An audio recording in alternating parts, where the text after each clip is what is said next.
Et si Ethereum était sur le point de redevenir la crypto la plus puissante du monde et que personne ne le voyait venir? Depuis des mois, tout le monde parle de Bitcoin, de Solana, d'ETF, d'IA, de Memecoin, mais personne ne regarde Ethereum. Plus de buzz, plus de pompe, presque plus d'intérêt.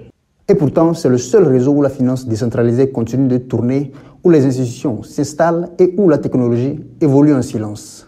Tu crois que Ethereum est lent, dépassé, trop cher? Tu crois que Solana va le dépasser? Alors reste bien jusqu'à la fin de cette vidéo parce qu'en 2025, Ethereum pourrait bien tout renverser. En 2021, Ethereum était au sommet. Le prix frôlait les 4800 $, la DeFi explose, les NFT envahissent Twitter et chaque projet qui se lance veut être sur Ethereum. C'est la folie, Ethereum est partout, incontournable, presque intouchable. Mais cette euphorie, on le sait bien, malheureusement ne dure jamais. Dès 2022, le marché s'effondre et Ethereum avec. Le prix chute plus de 115%, mais pendant que la lumière s'éteint, quelque chose d'énorme se préparait dans l'ombre.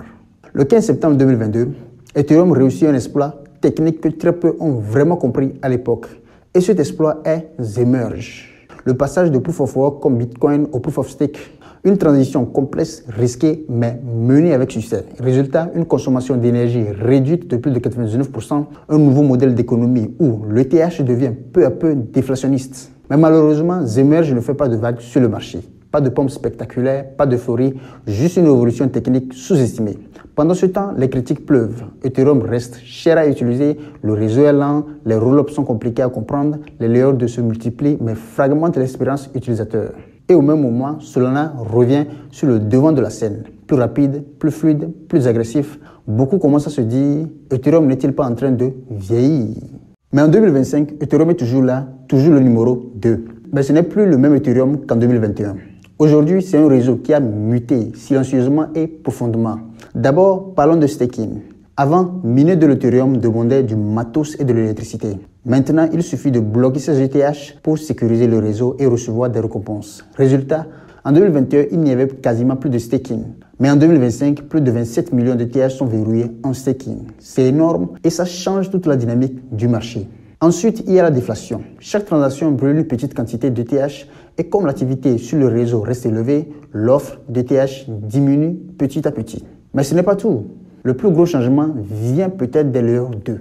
Ethereum, en tant que couche de base, reste limité en vitesse. Mais maintenant, des solutions comme Arbitrum, Optimism, Base ou ZK Sync permettent d'exécuter des milliers de transactions par seconde en s'appuyant sur Ethereum. Ces layers 2 explosent en 2024. Et tous ces réseaux, même s'ils ont leur propre nom, reposent sur Ethereum. Les géants l'ont bien compris, BlackRock tokenise ses actifs dessus, PayPal lance son stablecoin, Circle renforce l'USDC.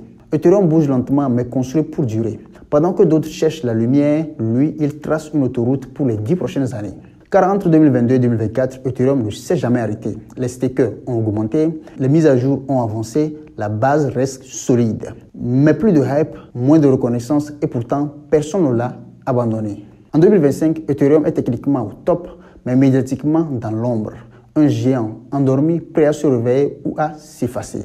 Pendant que les projecteurs restent braqués sur d'autres blockchains, Ethereum, lui, construit en silence sans promesse miracle. Mais ce qu'il est en train de mettre en place, personne ne devrait le négliger.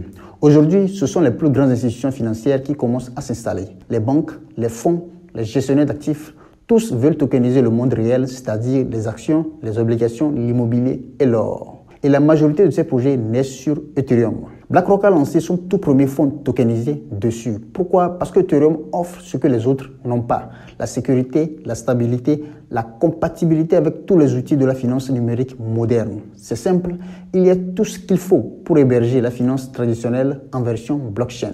Et ça, c'est le game changer.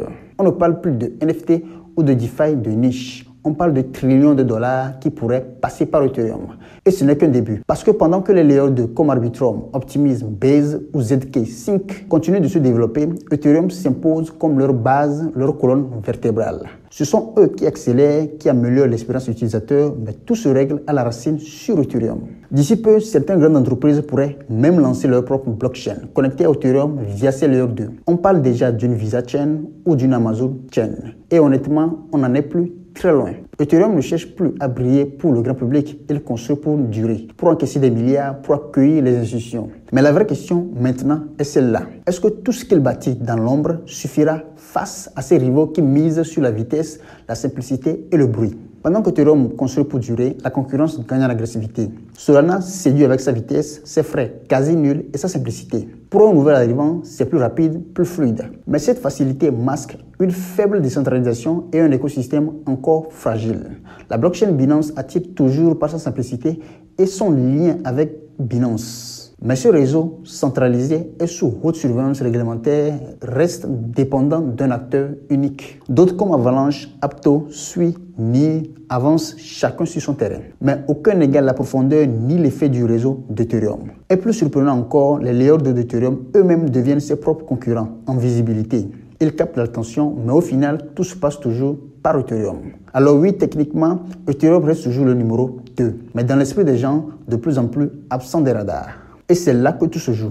Rester solide, mais s'effacer ou briller au risque de se fragiliser. Et si tout ce que Ethereum construit depuis 2 ans était en train de converger vers un seul moment, c'est-à-dire l'année 2025? Le marché ne le regarde plus vraiment, mais Ethereum, lui, n'a jamais ralenti. Et certains signaux montrent que l'impact pourrait être bien plus fort que l'on le pense. Les layers 2 ont pris de l'ampleur, ce ne sont plus des extensions expérimentales, mais des réseaux solides, tous connectés à Ethereum. Et plus il se développe, plus Ethereum devient essentiel.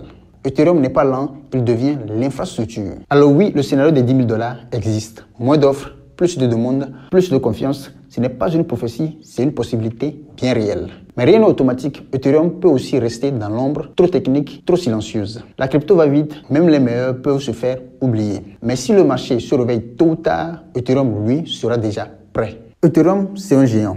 Un géant qui a traversé des tempêtes, des critiques et des transformations majeures. En 2025, il est à un tournant. Il peut redevenir la plateforme incontournable du Web3, de la finance décentralisée et même de la finance traditionnelle. Mais ce chemin est semé d'embûches. Les défis sont réels, la concurrence féroce, les perceptions ont changé, l'adoption a accéléré. Mais si Ethereum réussit à concrétiser ses innovations, à attirer les institutions et à se faire reconnaître à nouveau, alors 2025 pourrait bien marquer le réveil d'un géant. Alors es-tu prêt à suivre ce réveil, à comprendre ce qui se joue dans l'ombre?